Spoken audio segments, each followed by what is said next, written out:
Welcome, everybody, to the Science of Childhood Cancer series, and especially to today's lecture from Hongbo Chi.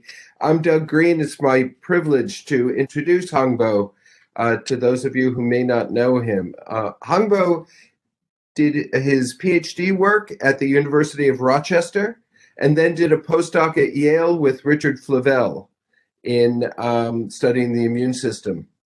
Hongbo joined St. Jude's Children's Research Hospital in 2007 and very quickly rose to prominence in the emerging field at that time of immunometabolism, basically what the immune system eats and how that influences the function of the immune system, really making outstanding contributions to our understanding of the mTOR complexes in immune function and in immune metabolism.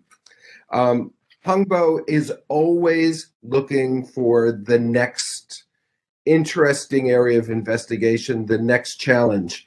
And today, he'll tell us about his really transformative work in functional genomics in the behavior of T lymphocytes. Hongbo, it's all yours. Welcome, Hongbo Chi. All right. Thank you so much, Doug, for the kind introduction. I also want to thank Charlie and Charles for this really wonderful opportunity to participate in this amazing lecture series. Super excited to be here today. The long-standing interest of my group is to understand the interplay between immune signaling and the cell metabolism. So here, as important mechanism for adaptive immunity. On the signaling side, we are very interested in several kinase pathway, especially mTOR. On the metabolic side, we study cell bioenergetic and cell biosynthetic activities, as well as how nutrient and metabolite can serve as signaling roles. And given this extensive crosstalk between immune signaling and cell metabolism, we consider this as a two-way street or bidirectional metabolic signaling. Within this underlying theme, we investigate metabolic control of T-cell responses, as well as how T-cell immunity is cross-regulated by metabolism of antigen-presenting cell known as dendritic cells. For today's discussion, I'll be entirely focusing our work in T-cell metabolism, including the metabolic control of effector T-cell function, Treg biology, and also the regulation in the tumor microenvironment. Cell metabolism and immune function are both closely linked to cancer development and therapy. In the classic review on hallmarks of cancer, published over 10 years ago, these two features at that time were considered as emerging hallmarks of cancer. And extensive research over the past decade now has firmly established the deregulated cell metabolism and avoiding immune disruption as among the core hallmarks of cancer. This is further evidenced by the recent Lasker Award to Michael Hall on the discovery of TOR and metabolic control cell growth, as well as the Nobel Prize to Allison and Hangzhou on cancer immunotherapy. In the meantime, new and emerging hallmarks are being reviewed, such as epigenetic and microbiome regulation. Metabolism, as we understand, is a fundamental requirement of all living cells. But instead of simply serving as housekeeping function, the cell metabolic activity is actively regulated. For instance, for proliferating cells such as cancer cell, they will highly upregulate glycolysis, even in the presence of abundant oxygen. And this phenomenon is also known as the Warburg effect. For activated T cell, partly because their massive rate of proliferation, they will upregulate glycolysis just like a cancer cell. However, a number of years ago, in collaboration with Doug, we have this somewhat surprising finding in that the cell glycolytic activity is differentially regulated when naive T cells differentiate into effector cells such as Th1 or Th17 cells versus their development into the immunosuppressive induced Treg cells. And over the past decade, the T-cell metabolic program has been recognized to undergo active regulation in every step of T-cell development and function, starting from thermic development to peripheral activation and differentiation, ultimately leading to their differentiation into effector cells to execute immediate immune function versus their development into long-lived memory cells.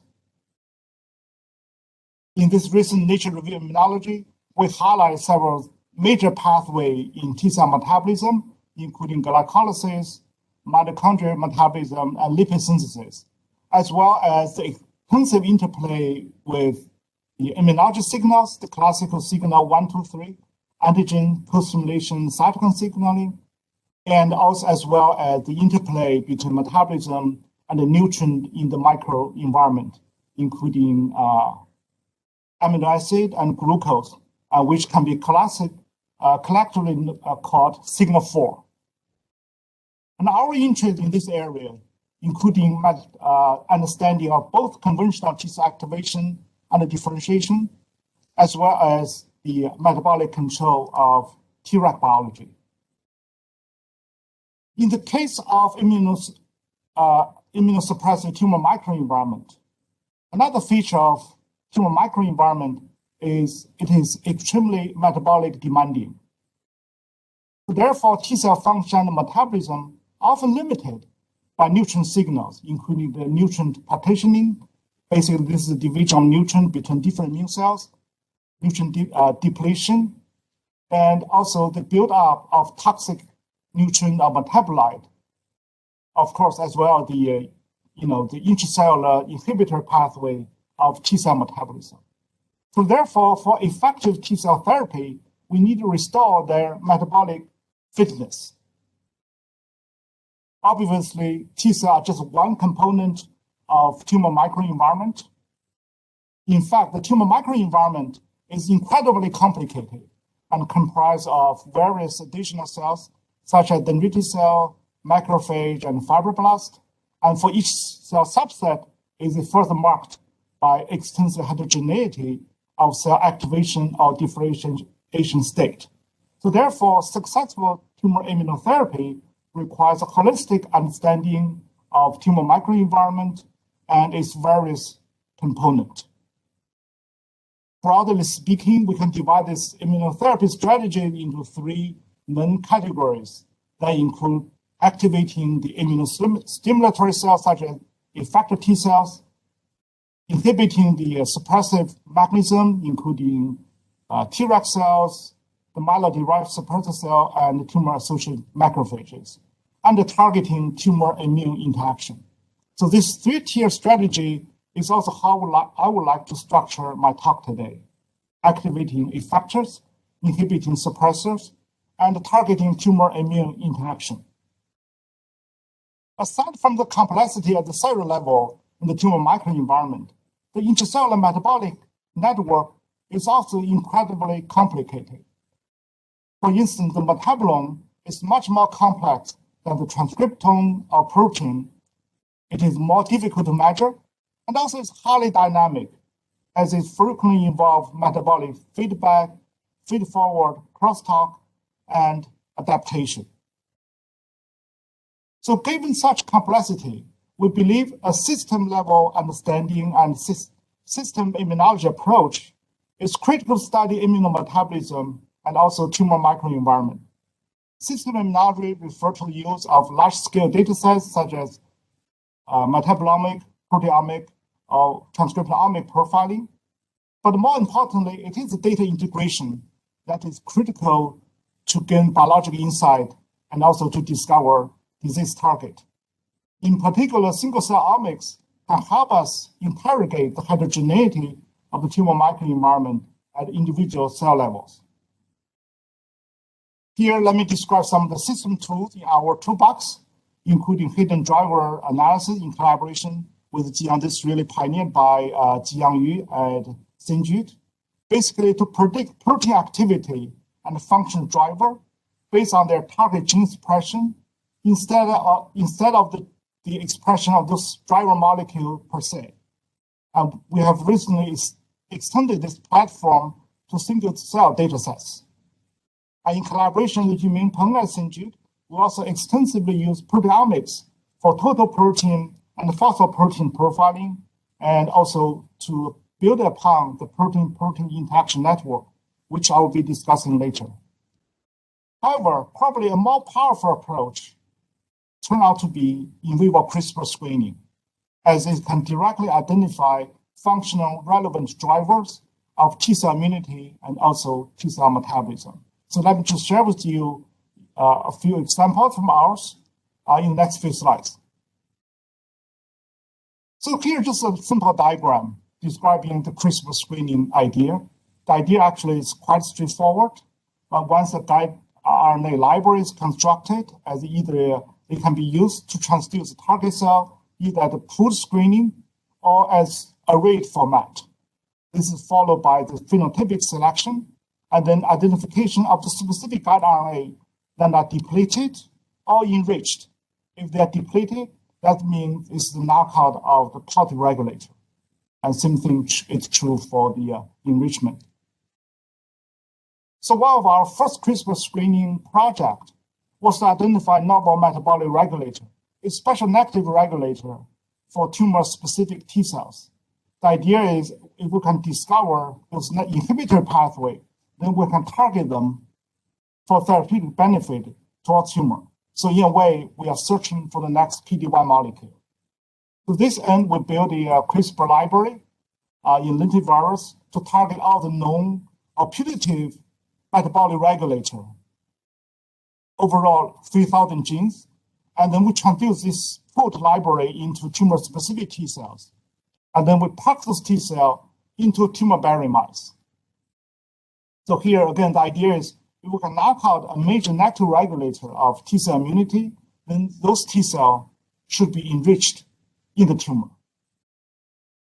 Indeed, we found the RNA degrading enzyme Regnase-1 as by far the top hit, and the T-cell liking Regnase-1 show marked effect to kill tumors. And in the validation experiment, T-cell with Regnase-1 knockout can be enriched in the tumor up to 1,000-fold better than wild-type cells, especially at the later time point of T-cell response. And this enhanced persistence is in part due to the highly upregulated expression of the stimulus transcription factor known as TCF1. As you can tell from the single-cell RNA sequencing analysis, the left side is the Regnase-1 knockout cells, and they express much higher TCF1. The gene name is known as TCF7.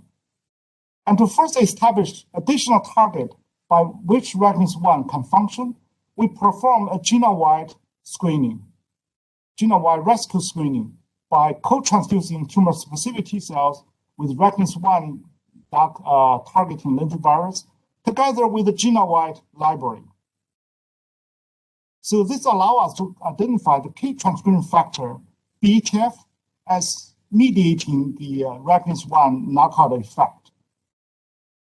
So therefore, Regnase-1 knockout can upregulate BETF to boost T-cell killing activity, and at the same time can also boost TCF1 expression to enhance cell longevity.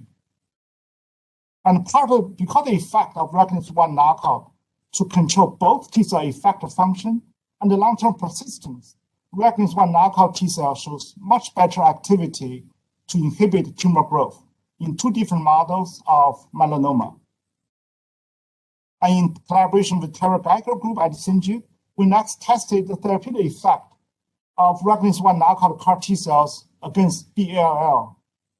And mice were first challenged with BALL, followed by either wild-type or Regnase-1 knockout CAR T cells. And we found that mice that received Regnase-1 knockout CAR T cell shows much better survival and also shows better tumor clearance. And moreover, 50 days later, when these mice were re-challenged with a much higher dose of the tumor, and then the mice that have the Regnase-1 knockout CAR T cell can completely eradicate the tumor, suggesting the induction of sustained long-term immunity against tumor. We are currently working with ECTL, the Experimental Cell Therapeutic Lab, also with Terry Geiger and the Gostov groups, for developing human CAR T cells with depletion of Regnase-1, and with the goal of moving this into early phase clinical trial. And in this initial pilot study, Regnase-1 knockout CAR T cell shows stronger anti-tumor activity toward the tumor cell line BV173 in this ASG mouse model. And we're quite excited about this project overall because it shows the power of truly unbiased discovery of novel target for cancer immunotherapy, and also it's established a clear path to clinical translation. By continuing our collaboration with Terry, Steve, and also Gager, we're aiming to drive CAR T to last by taking advantage of to knock out Regnase-1 gene. As we know, one of the limiting factors for CAR T therapy is their limited in vivo persistence, especially for solid tumor. So therefore, we set up to discover additional inhibitory pathway for T cell persistence or T cell memory in vivo. In this case, we took advantage of the viral infection model, LCMV infection model, with help from Ben Youngblood, which represent a very robust experimental system. And we designed CRISPR screening strategy to discover novel inhibitor molecule for T cell memory, including is leading us to the identification of the metabolic enzyme PY51 to drive the terminal differentiation of T cells. So in this single cell RNA sequencing experiment, you can tell the left leg of this cell cluster is clearly has a depletion of the PY51 knockout cells. So here is our model based on this, and also from the flow cytometry validation, you can tell this terminal effector cells is nearly abrogated by PY51 knockout. So here's our model. This terminal differentiation, we believe, is critically dependent upon PY51 function. And once we knock out PY51, this differentiation is blocked, leading to the accumulation of cells in the intermediate state, then forcing them to develop into memory cells, and thereby boosting both the quantity and quality of memory responses. At the molecular level, we show that PY51 is crucial to link nutrient availability, especially fructose, to the activation of downstream NASH signaling. We published our work back-to-back with John Ware group, who also did the CRISPR in vivo screening, with a nice preview from Erica Pierce to highlight the importance of CRISPR screening to find and to make better T cell, and also highlight the effect of PY51 knockout on enhancing T cell memory and T cell function. So in this, let me just show you one piece of data. We use the model to induce memory cells in the absence of PY51, and we challenge those mice with melanoma. And we found that the mice that receive PY51 knockout T cells shows better tumor control, thereby again highlighting the importance of discovering natural regulator of T cell memory. Cell metabolic pathway is frequently in crosstalk with epigenetic program. So therefore, we also perform in vivo screen to identify epigenetic regulator that can again naturally impact T cell memory. And we have identified the canonical SNF complex, or also known as canonical BAF complex, as an important inhibitory molecule for T cell memory. And in collaboration with the Green Group, Peter, and also Charlie Robert, we further study the impact of targeting this CBAF complex for anti-tumor immunity. And using a similar model as I just described for the PY51, then you can tell the memory cell depleted with the SMARCD2 shows better anti-tumor immunity in this B16 melanoma model. And in further collaboration with Gager, all in that group did this adaptive therapy experiment utilizing the B7H3 CAR T cells after just a transient inhibition of CBAF complex. And in this tumor model, we can follow the CAR T cell behavior by their fluorescence expression. I can see there's marked better persistence of the CAR T cells even after very transient inhibition of CBAF complex in vitro. And associated with this better T cell persistence in vivo, those mice that received the CBAF inhibitor treated CAR T cells shows much better tumor control. So all the data highlight that the CBAF complex can actively regulate CD T cell memory and also can be a target to develop better CAR T cells for tumor. So from these several stories on in vivo CRISPR function screen, immunity, and also immuno-oncology, so what I have learned from this strategy? So we believe this in vivo CRISPR screening is really a powerful way to review new biology. For instance, metabolic control of cell state and cell fate, including this terminal differentiation process I just described to you. It's also very powerful to review new functional drivers, and more importantly, to discover immuno-oncology therapeutic target.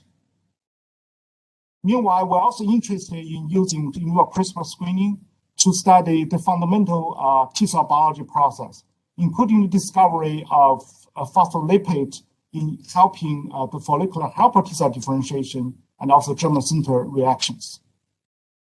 With that, I'd like to transition to the next part of my discussion.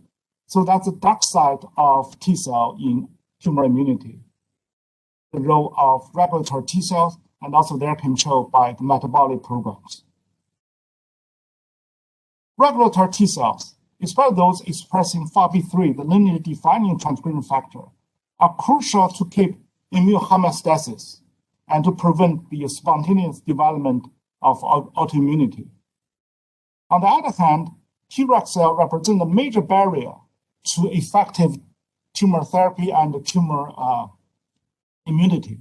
So therefore, the balance between this homeostatic role and also the role in the tumor microenvironment remain an important topic in the field of Treg biology. We were interested in metabolic control of Treg cells because this somewhat surprising finding.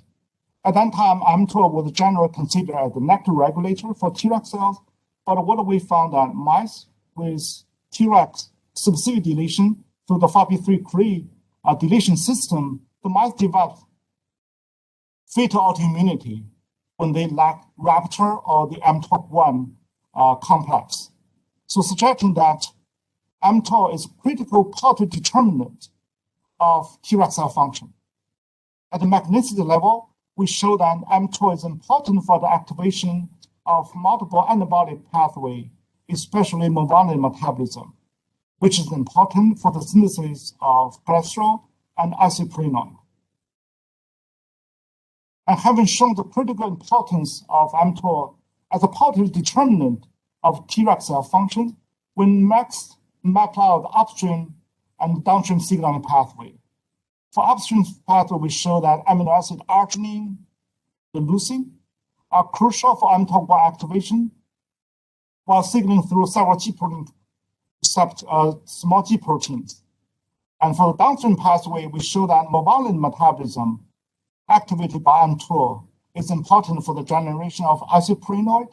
That's also then further linked to the post-translational modification known as protein prenylation, which basically to add a lipid moiety to target proteins and for their functional activation. Over the past decade, we have knocked out a number of metabolic related molecules in Treg cells. These are related to mTOR or metabolic signaling. And we found that in each case, we generated mice, but then with full inflammation and fetal disease.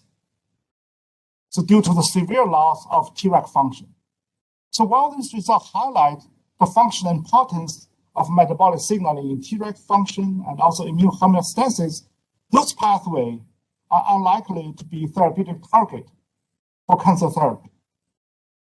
So given the role of mTOR in driving so many metabolic pathways, we hypothesize that if we can target a specific metabolic pathway downstream of mTOR, then we may be able to target Treg function in a context-specific manner, especially in the tumor microenvironment. From this angle, some talented fellow in the lab found that the SIBP signaling, which is involved in de novo lipid synthesis, is highly upregulated in Treg cells from the tumor microenvironment as compared to peripheral Treg cells. And some then generated the using FOXP3 pre-deletion system for Treg specific deletion of SCAP, and which is adaptive molecule for the function of both SIBP1 and SIBP2.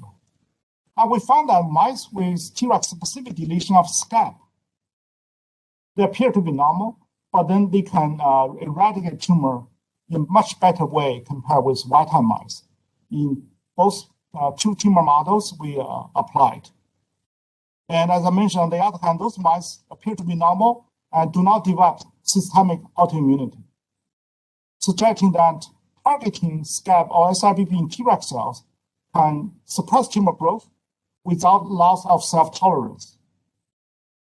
To further explore the therapeutic effect of targeting SCAP in Treg, some did the inducible deletion of SCAP using the tamoxifen-inducible CRE-ER system, which allow us to establish tumor first, then apply tamoxifen to deplete SCAP from Treg cells. And in this case, again, we can find that mice with inducible deletion of SCAP can control tumor in a much better way than wild-type mice. Furthermore, we explored the possibility of combination therapy by treating the SCAP Treg knockout mice with anti-PD-1. The anti-PD-1 actually has quite limited effect in this melanoma model, but once we knock out SCAP from the Treg cells, those mice can completely eradicate tumor. So suggesting the importance of SCAP knockout in Treg cells to sensitize those mice to anti-PD-1 therapy. So altogether, these results reveal the possibility and the potential of therapeutic targeting of SCAP or SRPP signaling in Treg cell for cancer therapy. From the mechanistic point, some show that SCAP or SRPP signaling mainly activate two downstream pathways. On one hand, it can activate PD-1 expression to keep interferon gamma production in check, because this is detrimental to Treg function in the tumor microenvironment. On the other hand, SCAP or SRPP is important to activate the de novo fatty acid synthesis through the induction of the enzyme known as FASN. I will not go into the signaling details, which is actually indeed quite complicated, but just want to show you the tumor phenotype of mice with Treg-specific deletion of FASN, fatty acid synthesis. And we found that deletion of FASN in Treg cell resulted in a similar phenotype as the loss of SCAP, in that the mice show normal immune homeostasis, but then they can clear tumor in a much better way than wild-type mice. So reinforcing the importance of de novo lipid synthesis. So now we can add SRBP and FASN as tumor context-specific regulator of Treg function. We do believe that targeting lipid metabolism can have strong therapeutic implication, as it can spare the steady-state role of Treg cell in immune homeostasis. So far, for all this, our Treg study I share with you, we have applied the traditional knockout approach by making one knockout at a time related to mTOR signaling or lipid signaling, then studying the resulting phenotype. They would then ask, can we identify in a systemic way all the important regulators for mTOR signaling? Yin Lang in the lab decided to take this challenge by applying genome-wide screening to discover novel regulator of mTORC1 by taking advantage of this phosphorylation of S6 as a function readout for mTORC1 activity. And this screening allows us to discover many of the known regulators of mTOR, including mTOR itself, as well as a number of previously unknown regulators for mTOR regulation. In total, we identified close to 500 positive hits. And to validate this result, Ling by working with Patrick and Chandra in the Cage core facility, built a secondary library to improve all these putative hits. And the result from the secondary screening are highly consistent with the genome-wide screening, with over 80% of the hits shared between the two screens. But we do have a problem. The problem, though, is that we simply have too many hits, several hundred hits. And it's just hard to tell which one should be focused or prioritized. To this end, we resorted to use of protein-protein interaction network analysis by collaborating with Immuno. So basically, we apply our positive hits with and superimpose them onto the protein-protein interaction or PPI network, which actually help us to put all this, several hundred hits into different bins. Some of them can be classified as regulator for epigenetic, TCR signaling, TSC complex, translational regulation, and also interesting, many novel targets can be associated with the gator complex. Gator1, Gator2 are established upstream regulator of mTORC1, with the Gator2 as a party regulator of mTORC1. And here we found that a novel molecule known as SEC31A is co-segregated with this known Gator1 and Gator2 complex. So therefore, we further focused SEC31A as a putative regulator of mTOR signaling. To study SEC31 function, we took advantage of several known features of mTORC1 activation. So one of the key features of mTOR activation is the translocation of mTOR to lysosome, which occur in an amino acid dependent manner. And we found that indeed the SEC31 knockout cells has a defect to translocate to the surface of lysosome upon amino acid stimulation. Another feature of mTORC1 activation is its critical role to support T-cell expansion in vivo in response to viral or bacterial infection. So consistent with the role of SEC31A in mediating mTOR activation, SEC31 knockout cells showed marked defect in their in vivo expansion after LCMV infection. So therefore, SEC31A is required for mTORC1 activation and T-cell expansion in vivo. From mechanistic study, we were able to validate that SEC31A indeed can interact with Gator2 complex, as predicted from our PPI network analysis. Moreover, we found that the SEC31A knockout, in the SEC31A knockout, the SEC13, which is a component for Gator2, is greatly reduced in expression due to impaired protein stability and also due to the enhanced protein polyubiquitination. Then out of the 16 lysine residue in SEC13 that can potentially mediate polyubiquitination, we found that lysine 260 is the only one that is important. Once we mutate the lysine 260 into arginine, and we found that SEC13 protein stability is no longer affected by SEC31A knockout. Altogether, this result indicates that SEC31A regulates protein stability of SEC13 or Gator2 complex integrity, with SEC13 as a critical component regulated by protein ubiquitination. But then, how is SEC13 regulated by protein ubiquitination? And in this last data slide, we show that SEC13 degradation is dependent upon the SKP1 containing E3 ligase, Again, we identified this new regulatory process by using the PPI network analysis. This is after the mass spec detection of the SEC13 interacting partners. And we now call it SKP1. We can block SEC13 protein degradation, and we can also restore mTORC1 activity and also restore the impaired T cell expansion in vivo in the absence of SEC31A. So therefore, this data reveal a signal axis comprised of SEC31A, SEC13, and SKP1. So then this result altogether reveal the importance of the SEC13, SEC31A to keep the beta-2 complex intact, so thereby delivering the signal from the nutrient to the activation of mTORC1. Because here we use the genome-wide screening, we also identified actually many epigenetic regulators that also control this nutrient signaling process. Overall, we came up with this model to propose that for nutrients to signal, it requires three-tier signal transduction process, including nutrient transport, nutrient sensing, and the nutrient signal transduction.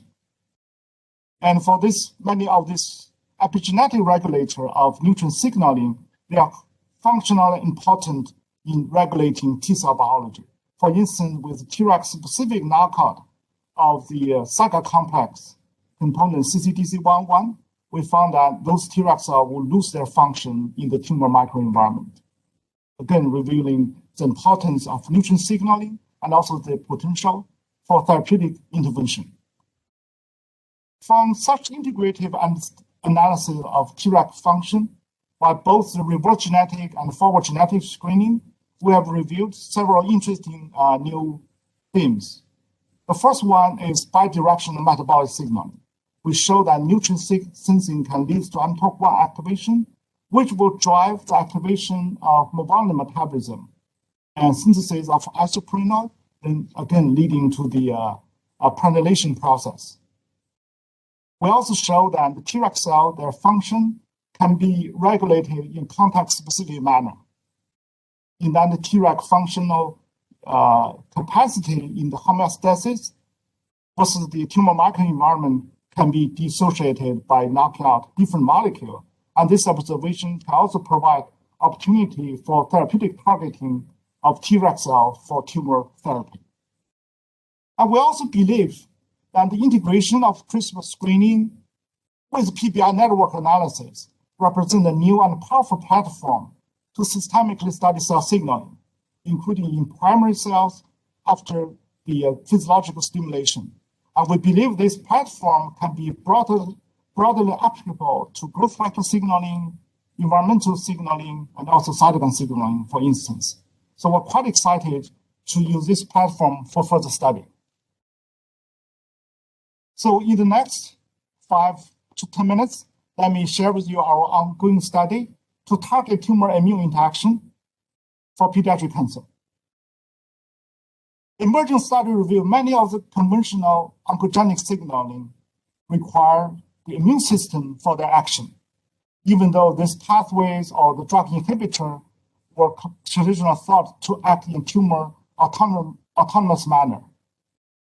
This includes the MAP kinase signaling, Wnt signaling, CDK pathway, and PI3K.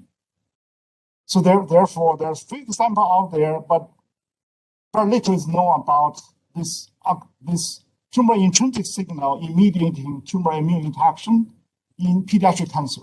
So therefore, we ask, can we systematically discover mechanism of tumor resistance to therapy, which will help us develop innovative combination therapy? And this idea also can apply to CAR T therapy. And despite the remarkable success of CAR T for hematological malignancy, the effect of CAR T is rather limited for solid tumor, in part due to the highly immunosuppressive and also frequently the metabolic demanding tumor microenvironment. So therefore, we propose a blue sky project to identify novel target for pediatric cancer by harnessing the power of system immunology approaches, especially including two, what we believe, revolutionary technology, CRISPR screening and single-cell omics. And this initiative include the collaboration with Jiang for network analysis, and also the collaboration with Terry Geiger and Steve Gottschalk for preclinical and clinical studies. And also the ultimate goal is to work at St. Jude, build an ecosystem to identify novel targets for immuno-oncology of immuno-oncology treatment for pediatric cancer. So on the next strategy one, we're going to take advantage of the in vivo screening platform we established for some of the immunology models, but now we are interested to extend this to pediatric cancer for the screening in both cancer cells or CAR T cells, and in order to discover new targets and the therapeutics strategy for pediatric cancer.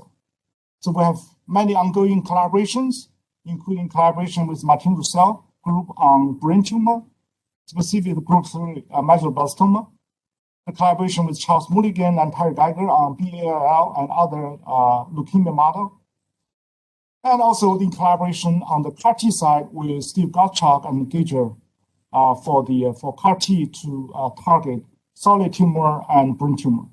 So let me just show you one example, the collaboration with Martin to identify whether we can sensitize the group 3 medulloblastoma to chemotherapy. In this initial project, we used the immunocompetent mouse model of MYC-dependent group 3 medulloblastoma to screen for novel gene that in their absence will sensitize tumor to chemotherapy. And in our preliminary study, the positive hits we discovered include the genes that can modulate metabolic pathway of fatty acid and amino acid metabolism. A second strategy we are going to apply is mainly led by Jiang, is to use the integrative network analysis, and also by take advantage of his highly innovative network strategy, and also the single cell, the emerging single cell omics technology. And in particular, Jiang group has extended the hidden driver analysis to single cell omics data by developing novel algorithm known as SC-Miner to infer both intracellular and intercellular or cell-cell interaction network in order to identify novel hidden drivers from the single cell omics data. And in this Blue Sky project, we're actively applying various single cell omics tools to profile tumors from patient and also the genetic engineered mouse models with goal to identify actionable target for pediatric cancer, and also to build tumor microenvironment interaction maps. So this will conclude today's discussion on T-cell metabolism and the target identification in immuno-oncology. And moving forward, we're quite excited to apply system approaches to integrate metabolism with system immunology and immuno-oncology, and in a broader sense, by integrating data science with biology. With that, I'd like to acknowledge my group, especially Sang and Lingyu on the T-Rex study, and the former lab member, June and Hongling on CD screening project, Nicole as the scientific lead in the lab, and Hashi as the bioinformatics lead in the lab. I'm also so grateful for all the support and interaction from many collaborators at St. Jude by moving us beyond the conventional immunology research into the new world of system biology, system immunology, and immuno-oncology for pediatric cancer. I'm also grateful for their supporting us with various technology platforms and by truly help us to go faster, higher, and stronger. Thank you so much for your time. Be happy to take any question you may have. Thank you. Thank you, Hongbo. That was really wonderful. If you have any questions, please type them into the chat, and we will try to cover as many as possible. At the top of the hour, I will formally end the seminar, but we will stick around and answer as many questions as people may have. Hongbo, I'm going to kick it off. Your screens for looking at the regulators of mTOR activity in T cells revealed a lot of players. But I noticed that among that list, at least at first glance, there weren't a lot of amino acid transporters. And we usually think about amino acid transporters as being critical in maintaining TORC1 function. Can you give us any insights into what you know about the amino acid requirements for TORC1 activity in an activated T cell, and whether maybe I missed some of these that you'd had there? Right. Okay, all right. Thank you so much, Doug, for that great question. So indeed, actually, we indeed discovered and identified amino acid transporter in actually both our in vivo screening as well as the in vitro screening for mTOR, regulator. So in that case, in T cells, well, we've also by integrating our data from the conventional knockout approach, we believe for T cell, the two amino acids are critically important for mTOR activation. That's leucine and arginine. And also, as a consequence, many of the transporters for those two pathways are really important for mTOR activation in T cells. And when we knock out or using the CRISPR guide, and we found the T cell, the mTOR activity is impaired. Also, there's functional changes in vivo. For instance, actually, when we knock out some of the transporters, their activation in vivo can be impaired, but also somehow can help them develop into memory cells. So in a way, in a nutshell, the amino acid transporters are indeed critical for mTOR activity in T cells and also for T cell functions in vivo. That's fantastic. And of course, one advantage of these transporters is that they're on the cell surface and accessible with, for instance, antibodies. So there may be opportunities there. Fantastic. Absolutely. Are there any other questions? I'm not receiving them in the chat, but there must be many. While people are trying to put those together, Hongbo, have you started to explore in your really fascinating metabolic studies on the role of lipids in the regulation of Tregs? Of course, sometimes we want to turn off Tregs and sometimes we want to turn them on. Have you explored any of the inhibitors of the cholesterol pathway or the mevalonate pathway in these activities? I mean, it's a possibility. We have not tried the pharmacological approach yet, but I certainly think there's huge potential to modulate lipid signaling. So in a way, not only can we modulate Treg function by impairing Treg activity in the tumor microenvironment, we may also able to target tumor cell directly. So in a way, like one stone, two birds, right? By targeting lipid metabolism through small molecules. Of course, there might be side effects, but I think if we can combine that with checkpoint therapy, right? For combination therapy, we have great potential to, for therapeutic benefit by targeting this pathway for cancer. Thank you. Here we go. A question from Pankaj Gate, who asks, which cells model systems did you use for CRISPR screens in the first and second part of the talk? Right. So for the first part of the talk, we use the conventional CD8 cells. So the beauty of T cells for CRISPR screening is we can deliver the library into T cell in vitro.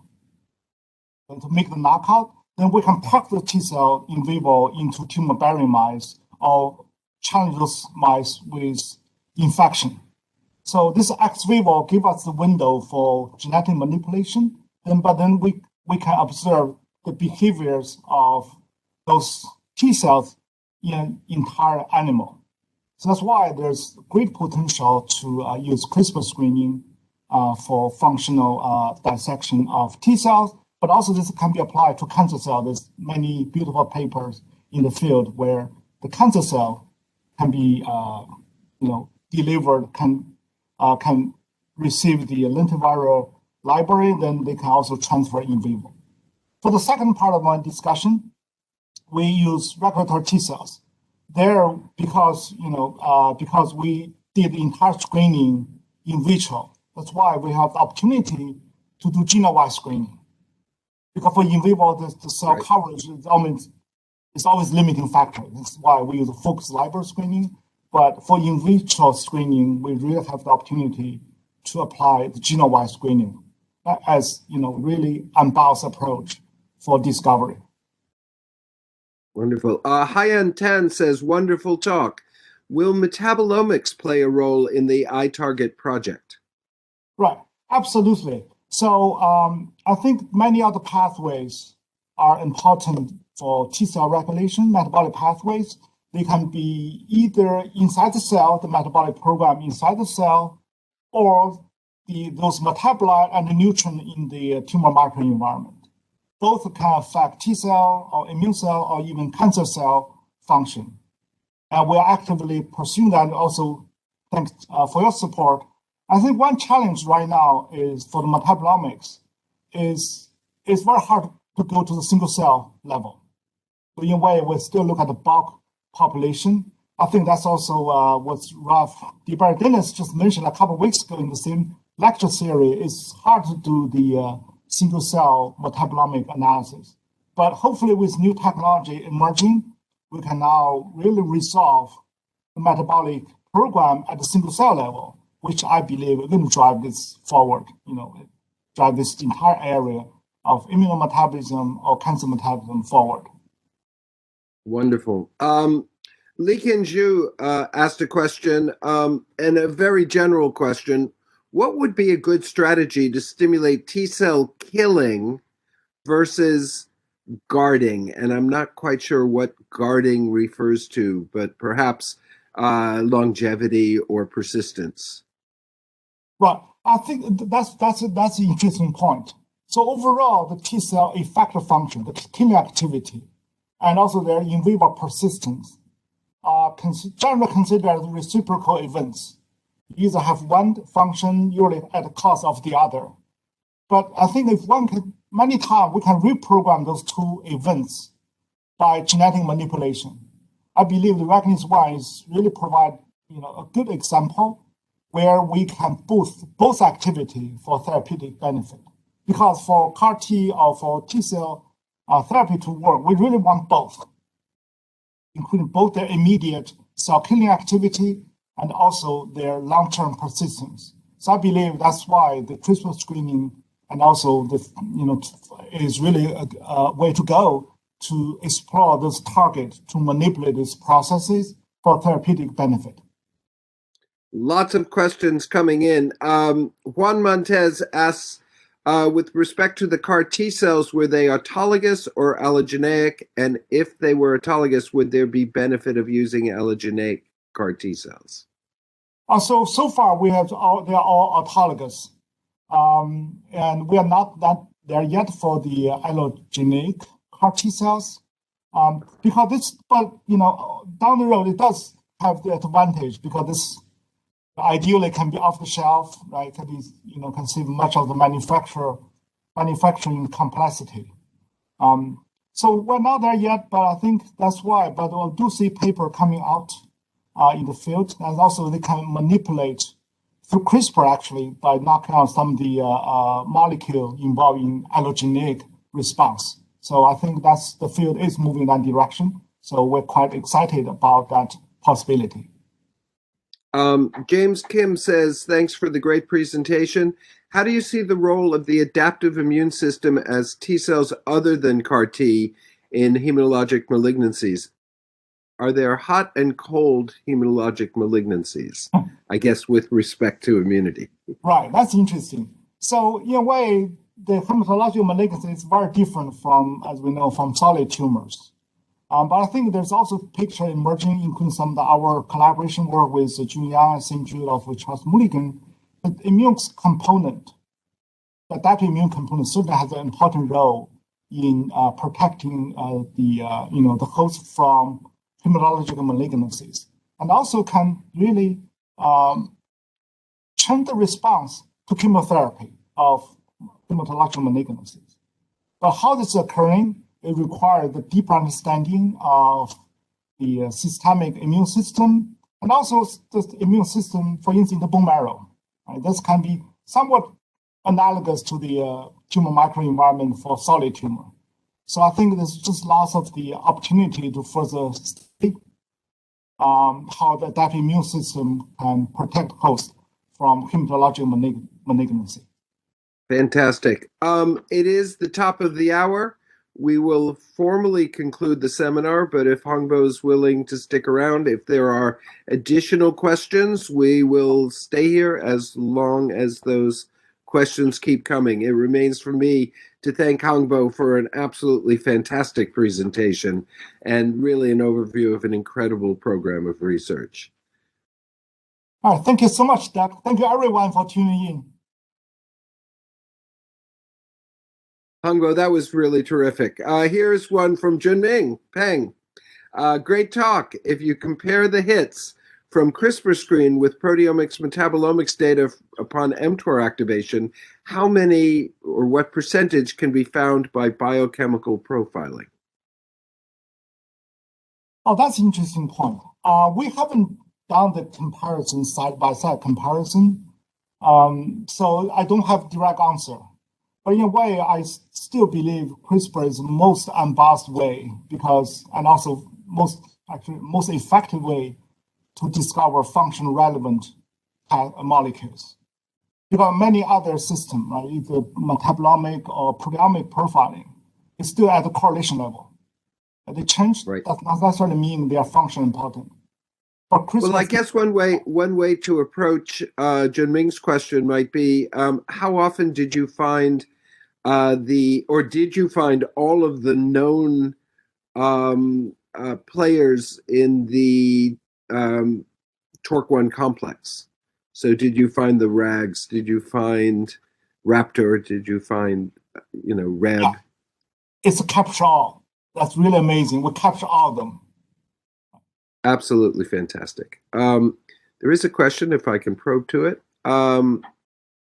The Treg metabolism of patients with tuberous sclerosis, are these different from normal Tregs? We don't know. We don't have data on that. So those patients usually have the one allele is genetically mutated and the loss of second allele. But in many cases, the immune system still have only a single allele, heterozygous loss of TSC. And we know actually heterozygous loss of TSC there's no immune defect. So I suspect there's probably not a major defect in the TSC patient. With the understanding of the metabolism, does this open the door to one day reducing the effect of a cytokine storm caused by CAR T cells? And Juan Montez also said, and thank you for the talk. Certainly. And many times the cytokine signaling, either their production or their signaling are regulated by the cell metabolic program. So therefore, we still don't know enough about how metabolism interplay with cytokine production and cytokine signaling, but certainly there are many cases where the metabolic changes can lead to the altered cytokine signaling and cytokine production. So hopefully, we really think there's opportunity to target metabolism, for cytokine storm and also many other, inflammatory disorders. I think it's a great question. Yeah, great question. All right, those are the questions that have come in.